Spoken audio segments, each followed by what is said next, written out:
¿Qué tal? Muy buen día, estimados estudiantes de primer semestre. Vamos con nuestra sesión número 2 de ética. Espero que hayas tenido un buen fin de semana. Y bien, en este tema que tenemos el día de hoy es una búsqueda permanente. Recordemos que la sesión anterior quisimos recuperar los conocimientos previos de la materia de formación cívica y ética de tu sección secundaria. Ahora entramos ya con contenido directamente para trabajo en tu libro de ética con el contenido de bachillerato. Y bien, en este bloque y sobre todo en esta sesión lo que queremos es recuperar cómo la ciencia de la ética se ayuda también de otras ciencias para poder complementarse e inclusive para poder irse mejorando. Y bien, por ello la ética, como bien dice el título, es una búsqueda permanente porque tenemos que buscar el horizonte humano de la verdad. Y obviamente también cómo los valores entran en juego para poder formar ciudadanos y personas que puedan construir nuestro presente en vistas de un futuro mejor. Por ello, la ética y la filosofía, chicos, la ética como disciplina de reflexión también va a estar muy pegadita con la ciencia de la filosofía. La filosofía es una ciencia reflexiva que busca los principios y los fundamentos de las cosas y así como de la verdad. Por ello, la ética y la filosofía son dos ciencias que aunque son diferentes, pero se complementan bastante. Una no puede vivir sin la otra, ¿sale? Y entonces, sobre todo porque el ser humano siempre va a buscar y buscará el sentido de las cosas. Por ello se hacen preguntas. El sentido de las cosas depende del ser humano. Somos nosotros, los seres humanos, quienes les otorgan una característica única o varias a las cosas.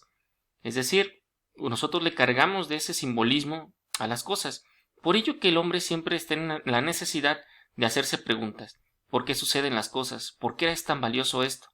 Y ello entonces, por eso la filosofía tiene este talante de buscar siempre la verdad y sobre todo esto último, salir de la ignorancia. Recordemos, vamos a entender ignorancia no en el sentido peyorativo, sino ignorancia como ausencia de conocimiento. Y entonces, la ética lo que pretende es que la filosofía le ayude al ser humano a poder discernir y obtener el conocimiento para no cometer errores en el caminar. Por ello, los filósofos siempre han buscado esto, que la verdad sea lo primero que se busque, no la fama ni el dinero, sino la verdad. Y entonces, aquí tendríamos que reconocer que todos tenemos una parte de filósofos, es decir, porque nos hacemos preguntas por el sentido de la vida, el sentido de las cosas. Y es importante que esa característica de hacernos preguntas no se pierda. De hecho, por eso ahí ven en la lámina siguiente que todos los seres humanos hacemos reflexión. A lo mejor no de forma profesional como lo hacen los filósofos, pero nosotros hacemos preguntas por el sentido de las cosas. Y entonces también nos preguntamos por la realidad que nos circunda. ¿Por qué suceden estas cosas? ¿Por qué está esta situación? ¿O cómo podemos mejorar esta situación que actualmente nos puede aquejar? Por eso la filosofía y la ética son ciencias complementarias. Podríamos decir que la filosofía inclusive es una virtud, es una capacidad de poder reflexionar. Cosa que entonces tendríamos nosotros, como personas autónomas a través de la razón, pues también juzgar nuestros propios actos, que eso es lo que le va a dar la filosofía a la ética, la capacidad también de un juicio honesto y certero sobre los actos propios ajenos. Entonces estaríamos hablando que la ética se auxilia de la filosofía para poder valorar los actos del hombre, si son constructivos o no son constructivos, si son destructivos o inclusive si son buenos o malos. De hecho aquí es donde difiere, ¿no? Porque la ética de la moral tiene una diferencia, que la moral es juzgar las obras según los códigos humanos, pero la ética lo que hace es juzgar la bondad o la maldad de los actos humanos, que eso lo vamos a ver más adelante, pero te lo quería anunciar como mención nada más para que lo sepas. Bien, y entramos con un pensador bastante audaz, desde mi parecer, que es el señor Immanuel Kant.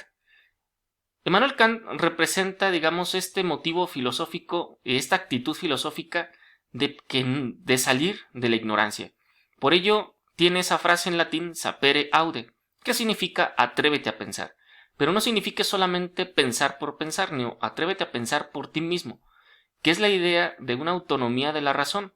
¿A qué se refiere eso? A que tú puedas juzgar también tus actos por tus propios conocimientos y tus propios adquisición de valores. En este caso, como bien se dice, la filosofía ha ayudado al hombre a que se aventure a esta acción de pensar. Pero pensar autónomamente también significa que uno tome su deber como responsabilidad de poder pensar, de tener un juicio honesto, un juicio justo. Entonces, por eso la capacidad racional que tiene el ser humano está en vistas a que él pueda juzgar también sus actos y obviamente pues evitar aquellos actos destructivos. Por eso vamos a hacer un recuento de algunos. Los hombres y mujeres de la antigüedad todos buscaron siempre una explicación a las cosas. Los griegos fueron los primeros en empezar a hacer este ejercicio de hacerse la pregunta. Esta pregunta es importante porque es el principio de la reflexión, del porqué de las cosas.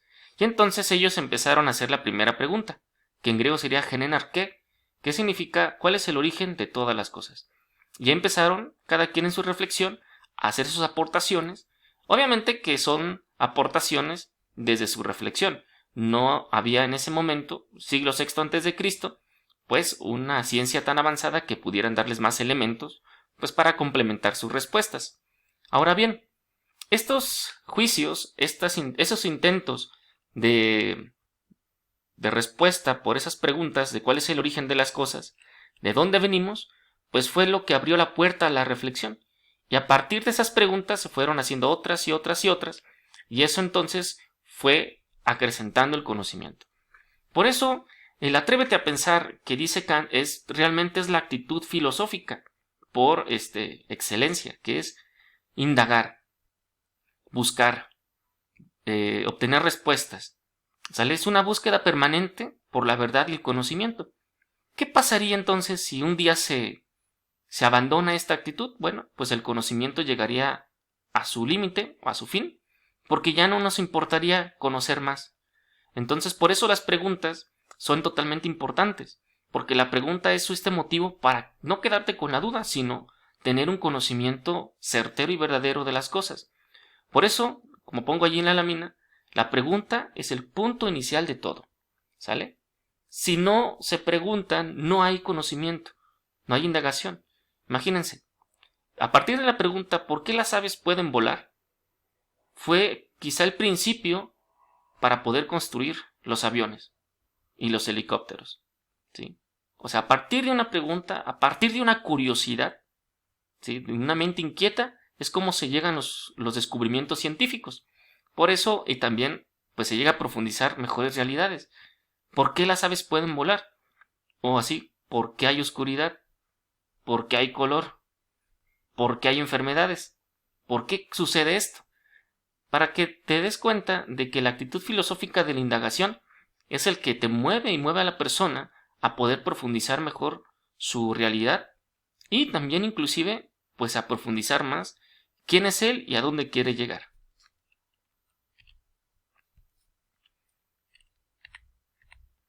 Por eso, chicos, esto me da un poquito de risa pues por el señor Maduro, pero las preguntas y sobre todo el atrévete a pensar, el sapere aude, es que tú recuerdes que tú eres un ser pensante, estás dotado de una racionalidad, de una inteligencia, pero que tienes que cultivar. Digámoslo así, que tú tienes esa capacidad, pero si no la desarrollas, obviamente no vas a explotar la capacidad que se tiene. Por eso, estos primeros griegos, que fueron las primeras respuestas que dieron a la naturaleza, fue un intento pues de profundizar mejor la realidad. Por ejemplo, tienes a Tales de Mileto, que él dijo, bueno, el origen de todas las cosas es el agua, porque todos los objetos tienen agua. Anaxímenes dijo que el aire, Pitágoras el 1, y recordemos que Pitágoras fue uno de los grandes matemáticos y que actualmente hasta el teorema en los triángulos pues se lleva a cabo. Parménides ya fue creciendo y dijo que el ser, para decirte que como tu capacidad pensante pues también estás llamado a preguntarte por las cosas y a tratar de dar respuestas a las cosas que te circundan, que actualmente en tu municipio, en tu realidad, pues surgen y están presentes. Y yo pongo ahí esta imagen del señor Maduro, no para desacreditarlo, pero para decir que podríamos confiar tanto en el poder y pensar que todos van a acreditarte lo que digas nada más porque estás en el poder. Pero no, la verdad siempre será una verdad y siempre se va a imponer ante el poder. Entonces, todo lo que digas pues tiene que representar tu capacidad racional. Si no, pues vas a quedar en ridículo, por decirlo así, de que teniendo esa capacidad pensante no la sepas utilizar.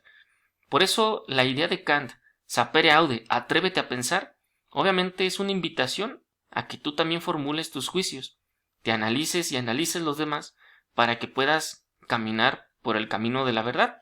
Entonces, si bien es un criterio difícil, la verdad, pero Kant confía en que el hombre tiene esta capacidad. Por eso, a lo largo de lo que fue la tradición del ser humano, pues se fueron creando escuelas, y escuelas no como las que actualmente, no es que te obliguen a pensar y ir. En aquel momento había escuelas que te ayudaban a pensar, ¿sí? En este caso te ayudaban a hacerte preguntas para que tú reflexionaras, que era la escuela peripatética, así se llama, en Grecia, en donde se caminaba y se hacían coloquios, pregunta-respuesta, y se iba generando la reflexión. Eso era la principal fuente de conocimiento, la propia reflexión. Entonces, dentro de estas escuelas tenemos una muy famosa que es la escuela socrática, que tenía este método de peripatético, que era caminar. O sea, es caminar, peripatético es caminar. Y entonces tenía un método que se llama la mayéutica, que significa haz parir o haz nacer tus propias ideas. ¿Esto qué era? Que a través de las preguntas tú suscitaran en ti esa capacidad pensante a través de la reflexión. Obviamente que esta capacidad se iba desarrollando. Quienes nada más escuchaban, pero si no generabas tú tus propias preguntas, entonces como que se iba estancando el conocimiento. Por eso entonces los griegos son los que nos colocan en esta antesala de poder valorar la capacidad del pensamiento como esta capacidad también de encontrar y buscar la verdad. Y bien, Platón también, o sea, Sócrates fue maestro de Platón, y Platón también crea su escuela, y obviamente él ya desarrolla una línea muy clara que es a través del desarrollo de la virtud del alma, podemos encontrar la verdad, la justicia y la felicidad, que se encuentra realmente en las virtudes. Y entonces, aparte de la verdad, entonces ya le va aumentando que es la belleza, la unidad, la perfección, etc. Para decir que un pensamiento se apoya en el pensamiento anterior, sea para corregirlo, sea para aumentarlo y complementarlo. Para decir por eso la importancia de poder hacerse preguntas. Y bien, ahorita vamos a continuar con el siguiente video.